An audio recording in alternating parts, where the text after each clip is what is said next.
자, 1월의 마지막 주입니다. 네 번째 주일을 맞았습니다. 1월 26일 주일.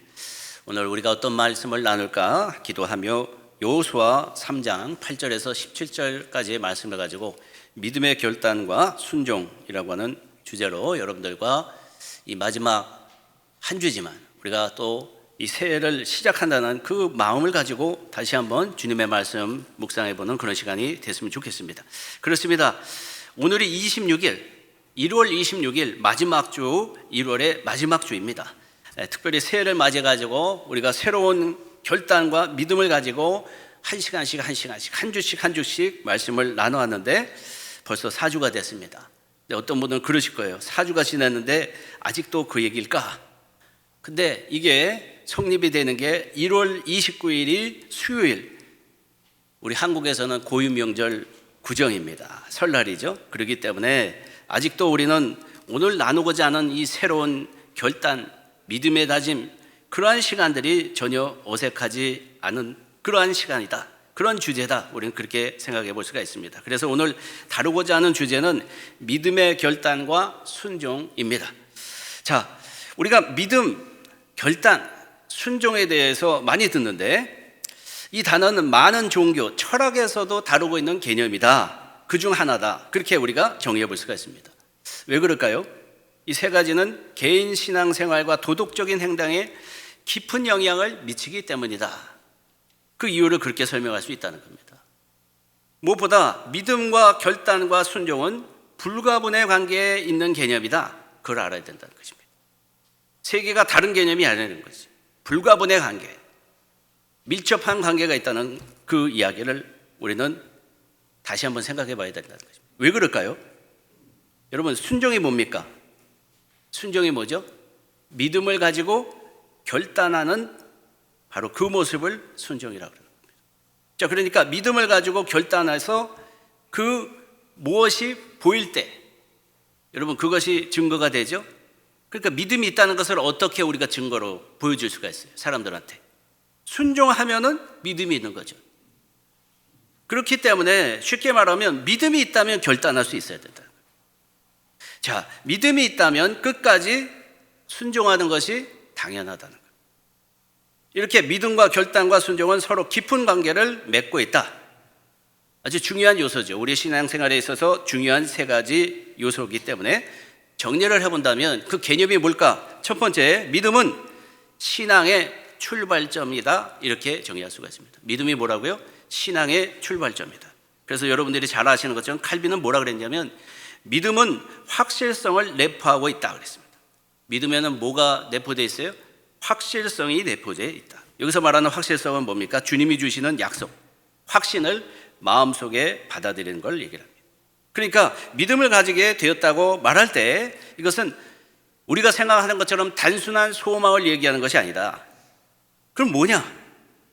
이러한 믿음이 있을 때 우리는 의심하지 않고 두렵지 않게 되는데 그 믿음은 하나님을 믿는 것을 얘기하는 것입니다. 믿음이 약해지고 우리가 정말 연약할지라도 진정한 믿음이 있게 되면 우리는 하나님과의 관계가 끊임없이 새롭게 우리에게 우리의 삶을 조명하기 때문에 우리는 어떤 환경 속에서도 버틸 수 있고 인내할 수 있고 승리하게 되는 줄 믿습니다. 그래서 믿음은 우리가 생각하는 것처럼 단순한 그런 신념이나 생각의 문제가 아니다. 믿음이 뭐냐? 하나님과의 관계를 형성하는 핵심적인 요소가 믿음이다. 이처럼 믿음은 하나님에 대한 신뢰, 확신으로 우리가 그 약속을 경험할 때, 그러니까 하나님과 그 교제 가운데 주님을 경험할 때 결과적으로 생기게 되는 그 믿음이다. 그 얘기를 우리가 정리를 해볼 수가 있다. 두 번째, 결단은 뭘까요? 결단은 어떻게 정의할까요? 믿음을 행동으로 옮기는 과정을 우리는 결단이다 그럽니다. 그러니까 사람들이 입으로 믿음이 있다고 말할 수 있겠지만 그런데 실천하지 않는다면 그 마음에 믿음이 있다고 믿을지 모르지만 그것은 믿음이 있는 게 아니죠. 왜 그렇습니까? 결단이 뭔가를 알아야 됩니다. 결단은 뭐냐? 믿는 바를 따르겠다는 의지적인 선택을 얘기하는 겁니다. 그렇기 때문에 결단은 우리의 삶이 어떤 방향으로 나가는지 결정짓게 되는 중요한 요소다. 예를 들어 보게 되면 하나님을 경외하고 그분께 순종하겠다는 결단이 없으면 믿음이 아무리 깊어도 결국 그 믿음은 의미 없는 믿음이 될 수밖에 없다.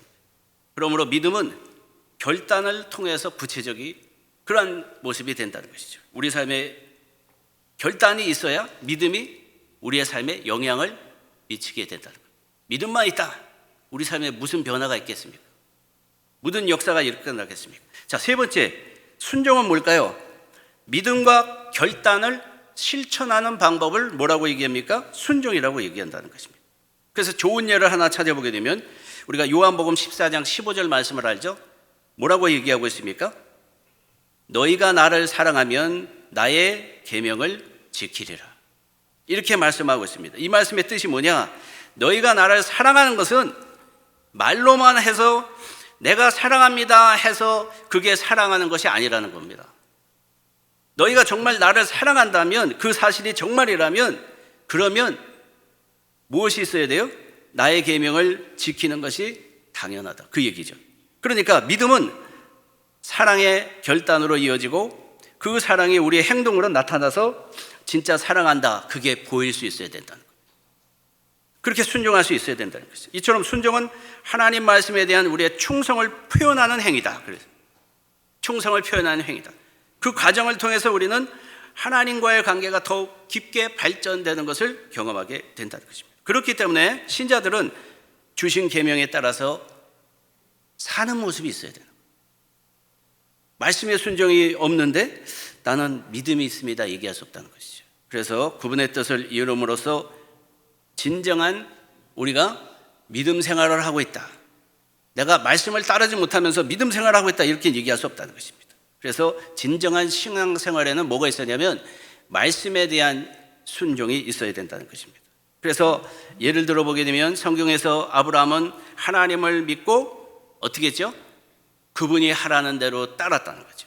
그분이 하라는 대로. 그러니까 아브라함의 믿음은 단순히 하나님의 존재를 믿는 거에서 그치지 않았다는 겁니다. 그 이상이었다는 거죠. 그죠? 우리 주위에 보게 되면 믿는다 그러는데, 하나님은 믿는다 그러는데 그 이상이 안 되는 사람이 많이 있지만, 아브라함을 우리가 특별하게 믿음의 선조라고 얘기하는 이유는 그 아브라함이 가졌던 믿음은 그냥 단순하게 하나님 존재만 믿습니다 그게 아니라 그 이상이었다. 그래서 약속하신 대로 그를 통해 가지고 순종했다. 그 결과가 어떻게 됐죠? 큰 민족을 이루게 되었다는 것입니다. 그래서 믿음이 있었다는 것은 그 삶의 믿음의 결단, 실제적인 영향이 미쳐져야 된다는 것을 알 수 있다는 것입니다. 그래서 믿음은 우리의 생활 방식과 결정에 직접적인 변화가 이루어질 때, 아, 나는 믿음이 있다 그러는 거예요. 뭐가 보여야죠. 그러니까 믿음이 존재한다면 반드시 뭐가 있어야 돼요? 결단이 있어야 돼요. 움직여야죠. 믿음이 있으면 순종을 해야 되는 거죠. 예? 그러니까 자기의 마음속에 믿음이 들어가게 되면 아웃풋이 있어야 돼요. 그게 뭐냐면 결단과 순종으로 이어져야 된다는 것입니다. 그래서 결단은 믿음을 실천하는 것이다 말하는 겁니다. 자, 그런데 반대로 믿음이 있음에도 불구하고 결단이 없다면, 결단도 없고 행위도 없다면, 순종도 없다면 그건 어떤 믿음일까요? 단순히 이론적인 것에 그치는 거예요. 믿음이 이론적인 거예요. 그래서 신앙생활은 종종 행동과 선택으로 인해서 우리의 정체성, 실제성을 입증하게 된다는 거예요. 여러분, 말만 들어서는 안 된다는 거예요. 보여야죠, 보여야죠. 그래서 예수님께서 하신 말씀이 바로 그 말이에요. 나를 사랑하면 나의 계명을 지키리라 말씀하셨다. 이 말의 의미는 진정한 믿음은 결과로서 나타나게 돼요. 이처럼 믿음과 결단, 순종은 우리가 불가분의 관계다. 서로 필요한 요소다. 우리는 그럴 수 있다는 것이죠. 그래서 믿음, 결단, 그리고 순종은 기독교 신앙의 핵심 요소입니다. 핵심 요소. 서로 밀접하게 연결되어 있기 때문에 우리가 이것을 우리가 늘 행하지 않고서 응답이라는 게 있을 수 있을까요? 믿음만 있다고? 여러분 생각해 보세요. 나는 믿습니다. 그런데 행동은 아무것도 안 해. 기도를 하고 응답을 받았다 그랬는데 나는 아무런 시도도 안 해. 하나님이 하라 그랬는데 그것도 안 해. 그냥 앉아만 있어. 기도 응답이 됩니까? 안 되죠. 안 된다는 겁니다. 그래서 믿음이 생겼다면 결단하고 하나님이 가라고 하는 방향으로 순종해서 가야 뭔가 열매가 맺힌다. 그래서 이 세 가지가 조화가 이루어져야 우리의 신앙 여정 속에서도 열매가 있게 된다는 것입니다. 그래서 삶의 변화를 가져오는 원동력은 뭐냐? 믿음만이 아니다.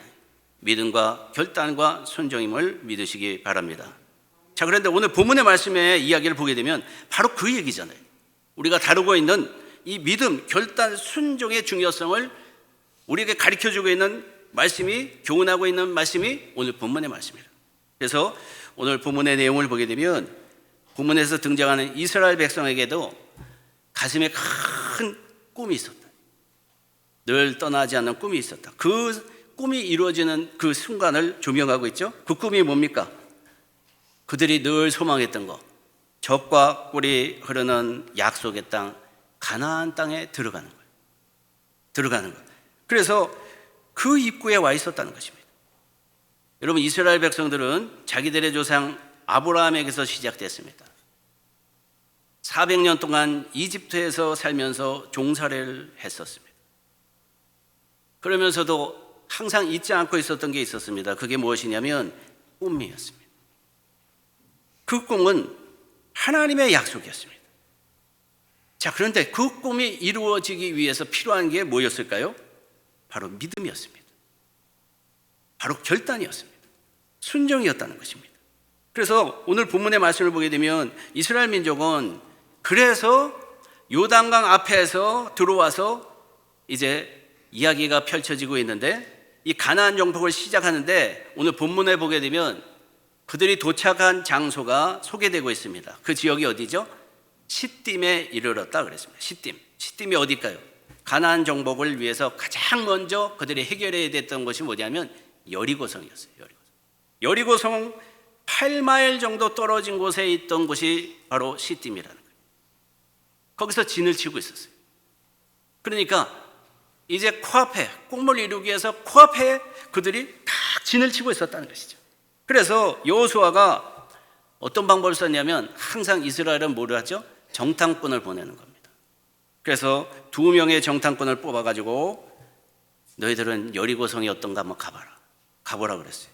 그래서 정탐꾼이 갔다가 3일 후에 돌아온 겁니다. 상황을 보고 왔어요. 그리고 보고를 한 게 뭐냐면 여리고성에 있던 사람들은 이스라엘 군대가 다가온다 그러니까 겁이 나가지고 싸울 용기도 갖고 있지 않더라. 공포에 질려 있더라. 이미 전의가 상실된 상태더더라. 이렇게 얘기를 했다는 것입니다. 그래서 여호수아는 어떻게 했어요? 즉시 전 이스라엘 백성에게 뭘 얘기합니까? 행군 명령을 내렸습니다. 그래서 이스라엘 백성들은 시담에서 요단강까지 지체하지 않고 이동했다. 8마일을 이동했어요. 자, 그런데 중요한 건 뭐냐면 이스라엘 백성들은 군대가 있었어요. 군대가 약 60만이 있었습니다. 자, 그런데 군대만 있는 게 아니고 같이 하고 있던 여성들도 있고 아이들도 있고 노약자들도 있고 그래서 약 200만이 함께 움직이는 거예요. 그래서 요단강까지 가는데 하루 이상이 걸렸겠죠? 힘들게 왔습니다.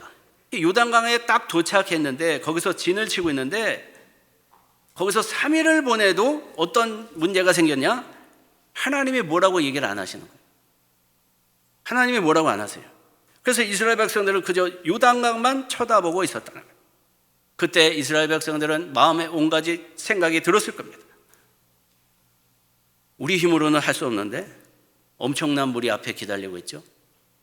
자기네들이 들어가 보지도 못한데 또 들어가서 정복을 해야 되는 그러한 시점에 있었기 때문에 여러 가지 생각이 들었다. 하나님께서는 과연 우리를 위해서 어떤 계획을 준비하고 계실까? 이런 생각도 했을 것입니다. 여러분, 이 세상을 살아가면서 때론 우리에게도 필요한 것이 있습니다. 그게 바로 기다림입니다.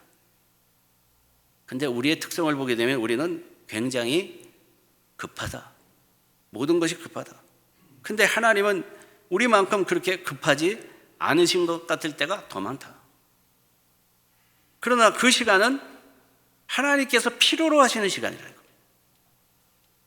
기다릴 줄 모르는 거예요. 어떤 사람은 기다리는 게 괴롭다 그러죠. 근데 하나님은 항상 그 백성들에게 축복하기 위해서 몇 가지를 행하신데 그 중에 하나가 기다림입니다. 기다림이었어요. 그걸 모르니까 많은 사람들이 기도하다가도 이루어지지 않는다 그러고 포기하는 거고, 자기가 알아서 가지, 알아서 자기가 원하는 대로 간다는 것입니다. 근데 하나님을 기다리는 시간은 굉장히 답답하지만 그 속에서도 의미가 있다는 것을 알아야 된다는 것입니다. 그래서 이 시간을 통해서 우리는 어떻게 되느냐? 한 번 더 높은 단계로 도약할 수 있게 된다. 자, 그런데 사실 이 여호수아와 이스라엘 백성들은 건너서 차지하려고 하는 가나안 땅은 자기의 힘으로 정복할 수 없다는 그 사실을 너무나도 잘 알고 있었습니다. 왜냐? 제가 말씀을 드렸잖아요. 군대가 60만이다. 그러니까 대단해 보이죠? 근데 중요한 사실을 알아야 돼요. 60만이지만 그들이 40년 동안 광야를 헤매고 돌아다녔다는 겁니다. 한 자리에서 정착을 해본 적이 없어요. 그러니까 그 자리에 뭘 정착도 하고 머물러야 군사훈련이라는 것도 해보고 뭐도 해볼 거 아닙니까? 인원수만 그렇게 60만 있는 거지 훈련도 제대로 받아보지 못하고 여러 가지로 취약한 부분이 많이 있다는 걸 스스로가 잘 알고 있었다. 그 상황에서 그들이 지금 조용히 하나님만 기다려야 한다는 것, 그게 더 그들에게는 긴장되는 순간이었습니다. 그런데 그때 백성의 지도자들이 진중으로 두루다니면서 갑자기 백성들에게 명령을 하고 있는 말씀이 바로 여호수아 3장 3절의 말씀입니다. 어떤 명령을 하고 있을까요? 긴장되는 그 순간에 찾으시면 우리 다 같이 한번 합독해 보도록 하겠습니다. 시작. 백성에게 명령하여 이르되 너희는 레위 사람 제사장들이 너희 하나님 여호와의 언약궤에 매는 것을 보거든 너희가 있는 곳을 떠나 그 뒤를 따르라. 이렇게 얘기하고 있습니다. 자, 지금 상황이 어떤 상황이라고요? 요단강 앞에서 며칠을 지냈다 그랬어요. 3일 동안. 기다리면서 답답하다 그랬습니까? 안 그랬습니까? 답답합니다. 자, 그런데 백성들에게 내린 명령이 뭐냐? 하나님의 언약궤를 따라 진행하라는 거예요. 여러분, 이 명령은 여리고성을 앞에 두고 있는 백성들에게 굉장히 단순하지만 그러나 이상한 명령이었다. 이상한 명령이었다. 왜 그럴까요? 왜 이 명령이 무모해 보이냐? 이유를 몇 가지 찾으면, 첫 번째는 여리고성은 그 당시 매우 견고하고 방어가 잘 되어 있는 성으로 일반적으로 사람들이 다 알고 있는 성인데, 그런데 전쟁이라는 것도 원칙이 있지 않습니까? 방법이 있지 않습니까? 그런데 언약궤를 따라서 진행하는 거예요. 그러니까 이거를 정복을 하려는 겁니까? 말라는 겁니까? 두 번째 이유는 보통 전투에서는 중요한 전략이 있습니다. 그 중에 대표적인 게 뭐냐면 바로 장군의 뒤를 따라갑니다. 장군이 명령하는 대로 그대로 따라서 그들이 전략을 펼치는 것이 일반적인데, 그런데 명령이 뭐예요? 언약궤를 따라가라.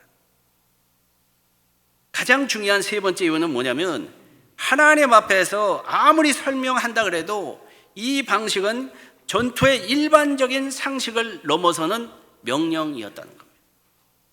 여러분, 가만히 제 설명을 들으시니까 어떻습니까? 자연스럽게 그런 생각이 들지 않습니까? 아, 그렇구나. 하나님의 명령이긴 했지만 이 언약궤를 따라 진행하라는 명령은 무모했구나. 동감하지 않으십니까? 동감이 되죠? 바로 이 부분이에요. 바로 이 부분이 우리들의 모습이라는 겁니다. 우리는 항상 실패할 때 보게 되면 원인이 있습니다. 그 원인이 뭐냐면 오늘 본문에서 보게 되면 너무 합리적이라는 것이죠. 사실 우리도 하나님의 도우심을 바라지만 하나님이 원하시는 방향으로 가기에는 좀 많이 망설일 때가 있습니다. 왜 그럴까요? 너무 합리적이고 지적이고 학문적이고 과학적이고 이성적이고 의학적이고 받아들일 수 없는 겁니다. 그래서 엉뚱한 방향으로 가려고 하는 많은 시도를 하는 것이 우리의 모습이라는 겁니다. 우리의 모습을 보십시오. 주님을 믿는다고 하면서 주님 주님 주여 주여 얼마나 외치면서 기도를 합니까? 그런데 고민은 정작 뭐냐? 우리의 상식과 우리의 생각에 그 모든 것을 가지고 고민한다는 겁니다. 왜 우리는 못 따라갈까요? 믿을 수 없기 때문에. 그러니까 결단이 안 되는 거죠. 아니, 결단이 안 되는데 순종을 할 수 있는 상황이 되어 있습니까? 안 된다는 거죠. 그래서 믿음의 장벽은 주로 의심이나 불확신에서 생기게 된다는 겁니다. 여러분, 결단의 장벽은 두려움과 편안함, 유혹에서부터 생기게 된다는 겁니다. 순종의 장벽은 자기 중심적인 태도, 세상적인 가치관에 의해서 가로막히게 된다는 것입니다. 그래서 예수님께서 마태복음 16장 24절 말씀에서 하신 말씀이 이 말씀입니다. 이에 예수께서 제자들에게 이르시되 누구든지 나를 따라오려거든 자기를 부인하고 자기 십자가를 지고 나를 따를 것이니라. 할렐루야. 그렇습니다. 여러분, 모두는 개인적인 야망, 욕망을 가지고 있습니다. 근데 이걸 제쳐놓고 자기의 뜻보다 하나님의 뜻을 우선할 때, 그때 우리는 결단할 수 있는 겁니다. 순종할 수 있는 겁니다. 그렇기 때문에 신앙생활의 시작이 어떻게 되는 겁니까? 하나님의 주권을 받아들이는 것부터 시작됩니다. 여러분, 우리의 삶이 그분의 인도하심에 달려있음을 믿고 인정하는 데서 신앙생활은 시작되어야 된다는 것입니다. 그렇기 때문에 어떠한 상황이 와도 믿음의 동기에서 우리가 결단하고 하나님의 뜻을 순종하는 데 있어서 우리가 비워지지 않으면 그건 불가능하다. 아직도 고집적으로 자기의 생각, 자기의 집착, 그것을 버리지 못했다면 결코 결단할 수 없어요. 순종할 수 없습니다. 왜냐하면 믿음과 결단과 순종은 결코 쉬운 것이 아닙니다. 그러나 많은 사람들은 뭐라고 얘기냐? 믿음과 결단과 순종이야말로 축복의 통로가 된다. 축복의 통로가 된다. 그래서 사람들은 말하기를 이 순종의 크기와 바로 축복의 사이즈와 비례하다 그랬어요. 뭐하고 비례하다고요? 순종의 크기와 축복의 사이즈가 비례한다. 이 이야기 뭡니까? 순종을 얼마만큼 자기가 하느냐에 따라서 축복의 사이즈가 달라진다는 겁니다. 그래서 믿음, 결단, 순종은 서로 연결되어 있고, 이를 통해서 우리가 하나님의 응답과 하나님께서 인도하시는 축복을 경험하게 된다는 사실을 알아야 된다는 것입니다. 여러분, 그렇습니다. 사실 이스라엘에게는 요단강을 건너는 게 중요한 게 아니었습니다. 요단강을 건너는 게 중요한 게 아니라 건넌 다음에 그들이 하나님과 어떤 관계 속에서 살아갈까가 더 중요한 그런 과제였다는 것입니다. 여러분, 사실 이스라엘이 광야에서 40년 반복해서 훈련을 받았지 않습니까? 그 가까운 길을 40년 동안 헤맸어요. 자, 거기서 훈련받은 내용, 그것을 추리라 그러면 무엇을 훈련받았을까? 뭘 훈련받았어요? 믿음이죠. 뭘 훈련받았습니까? 결단입니다. 무엇을 훈련받았죠? 순종입니다. 그래서 광야에서 하나님을 상징하는 구름 기둥이 앞서갈 때 여러분 어떻게 했어요? 멈춰라 그러면 멈췄습니다. 따라가라 그러면 어떻게 됐어요? 따라갔습니다. 여러분, 그게 순종이잖아요. 그런데 구름 기둥과 불 기둥은 그렇게 따라갔으면서 왜 언약궤를 따라가는 게 그렇게 힘들까요? 힘들지 않은 문제죠. 이렇게 드디어 여호수아 3장 8절의 말씀을 보게 되면 또 다른 그러한 이야기들이 나오는데 이렇게 말씀하죠. 너는 언약궤를 맨 제사장들에게 명령하여 이르기를 너희가 요단물 가에 이르거든 요단에 들어서라 하라. 이렇게 또 말씀하고 있습니다. 여러분, 이것도 성경을 보게 되면 물을 멈춰 주신 다음에 자, 이제 멈췄으니 들어가라 하신 것이 아니다. 그걸 볼 수가 있습니다. 여러분, 물이 엄청나게 흐르고 있는데 먼저 들어가라는 거. 먼저 들어가라. 먼저 들어가면 물이 멈출 거다. 그 얘기를 하고 계십니다. 그러니까 여호수아가 이스라엘 백성들에게 하고 있는 이 하나님의 말씀은 어떨 때 가능한 겁니까? 뭘 자꾸 하나님께서 그들에게 집중적으로 교훈하시는 거예요? 정말 이 땅을 차지하려면 믿음이 있어야 되고 결단을 내려야 된다. 엄청난 물이 흐른다고 해서 나는 믿음이 있는데 이거 안 되겠는데, 결단을 못하고 순종을 못하면 여태까지 40년 동안 돌아다녔던 광야 생활은 그냥 뭐가 되는 겁니까? 도루묵이 되는 거예요. 도루묵이 되는 거예요. 올 한 해는 마찬가지예요. 여러분들도. 여러분들이 주님 앞에 응답을 받는 게 중요한 것이 아니라 정말 하나님께서 주신 분명한 응답이고 이것이 하나님께서 인도하신다는 확신이 있고 믿음이 있다 그러면 과감하게 여러분들도 결단과 순종으로 나갈 수 있어야 된다는 겁니다. 그렇기 때문에 이 우리가 시간들이 중요한 겁니다. 상황이 좋아졌다고요? 그런다고 뭐 결단하고 순종할 줄 아십니까? 아닙니다. 순종하니까 좋아졌다고요? 그게 아닙니다. 그렇습니다. 우리 삶 가운데 우리가 느끼는 게 뭡니까? 항상 요동치는 요단강 같은 문제들이 도사리고 있다. 올 한 해는 여러분들 문제가 없을 거라고 생각하십니까? 그랬으면 좋겠지만, 상황이 좋아졌으면 좋겠지만, 그것은 어리석은 생각이라는 겁니다. 불가능한 얘기인 겁니다. 그런데 그럴 때마다 멈춰가지고 고민하고 머리나 극적거리고 있고, 그러고 나서 늘 내가 해야 되나 말하나 망설이고 있고, 그러면 기적은 일어날 수 없어요. 하나님이 일하실 수가 없다는 것입니다. 그러니까 사람들은 어떤 방식으로 하나님 앞에 늘 나가냐면 기적을 보여주세요. 그럼 내가 하나님을 믿어보겠습니다. 이게 우리의 모습이에요. 근데 하나님은 어떻게 일을 행하시냐면 이런 상황에도 믿고 결단하고 순종해야 기적은 경험하게 되는 거다. 이걸 얘기하는 거예요. 그러니까 엄청난 위기가 와도 keep going 할 수 있어야 돼요. 여러분들의 인생에 가로막힌 모든 것이 있다 해도 하나님이 그것을 해결해 주실 수 있다는 것이 믿음이죠. 그렇기 때문에 가장 필요한 것은 뭐냐? 다른 게 아닙니다. 하나님에 대한 믿음. 오늘도 결단과 순종으로 행할 수 있는 담대함이 있어야 된다는 겁니다. 맨날 그냥 주pit주핏 해가지고 눈치나 보고 있고, 보게 되면 그냥 이거 걱정 저 걱정, 상담을 하다 보게 되면 머리가 아픈 분들이 많이 계시거든요. 막 문제를 찾아가가지고 자기가 막 고민을 해요. 예? 근데 그 일들이 일어날지 안 일어날지도 모르잖아요. 예? 근데 사서 고생을 하더라고요. 그렇습니다. 우리의 마음속에 가지고 있는 생각들이 몇 퍼센트나 현실로 펼쳐지고 있나 생각을 해보세요. 어느 산악마을에 한 등산객이 있었습니다. 그는 마을의 가장 높은 산 정상에 오르는 것이 꿈이었습니다. 그 정상에는 세상에서 가장 아름다운 풍경이 그 펼쳐지고 있던 정상이었습니다. 정상까지 가야 돼. 근데 거기에는 두 가지 길이 있었습니다. 첫 번째 길은 어떤 길이었을까요? 넓고 평탄한 길이었습니다.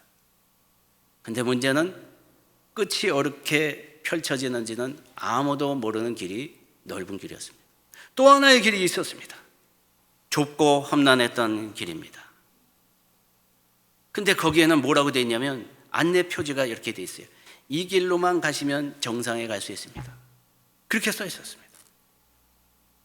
등산객은 고민을 하기 시작합니다. 내가 넓은 길로 편한 길로 가야 될까? 아니면 좁은 길로 갈까? 누가 고생을 하고 싶겠습니까? 그래서 고민되는 겁니다. 결국 그가 결정한 건 뭐냐? 표지판의 말을 믿기로 결심합니다. 그리고 그는 좁은 길, 험난한 길로 발걸음을 옮겼습니다. 예상보다 힘듭니다. 바위가 가파라요. 미끄러워가지고 돌에서도 몇 번 자꾸 미끄러집니다. 한번 발을 헛디뎌서 넘어지기도 합니다. 갑자기 퍼뜩 그런 생각이 드는 거예요. 잠시 포기하고 싶다. 난 이 길을 가고 싶지 않다. 그때마다 그때마다 표지판이 보이는 거예요. 문구가 보이는 거예요. 뭐라고 되어 있느냐? 이 길은 정상으로 가는 유일한 길입니다. 그래서 길이 끝이 보이지 않지만 믿음을 가지고 한 걸음씩 한 걸음씩 내달았습니다. 결국 어떻게 됐을까요? 포기하지 않고 좁은 길을 따라갔더니 바로 정상에 도착했다는 것입니다. 정상에 도착했을 때 그는 너무 아름다웠어요. 고생을 너무 했더니 이렇게 아름다운 풍경이 있구나. 그러면서 생각한 게 뭐냐면 내 결정이 올랐다. 내 결정이 올랐다. 그 얘기를 했다는 것입니다. 만약에 그 등산객이 넓은 길을 택했다면 그 정상에 오를 수 있었을까요? 그의 여정을 가만히 들여다봐도 그에게는 믿음이 있었습니다. 힘든 순간이 있었지만 결단이 있었습니다. 그리고 그 표지판을 보고 순종하는 그 모습이 있었다는 것입니다. 그래서 그의 모든 삶의 끝이 그와 같이 맺어질 수 있었다는 거죠. 여러분, 2025년 한 해 우리도 신앙의 여정을 시작하게 됩니다. 새해를 시작해서 특별 새벽 기도를 통해서 우리는 기도하며 하나님 앞에 응답을 받았다. 하나님이 이런 뜻이 있구나. 그런 시간들을 가졌습니다. 근데 그 길이 넓어 보이지가 않습니다. 좁아 보입니다. 여러분, 그러면 그 모든 기도의 시간에 하나님께서 하신 그 약속과 하나님께서 말씀하시는 그 음성을 포기하시겠습니까? 오늘 우리에게도 똑같은 거예요. 지금 이 시점에도. 여러분, 믿음이 있다면 킵고잉 하십시오. 결단하시고 순종하시는 그러한 삶이 될 때 하나님이 예비하신 정상에 설 수 있게 됨을 믿으시고 오늘도 주 안에서 믿음으로 전진해 나가시는 저와 여러분들이 되시기를 주님의 이름으로 축원합니다.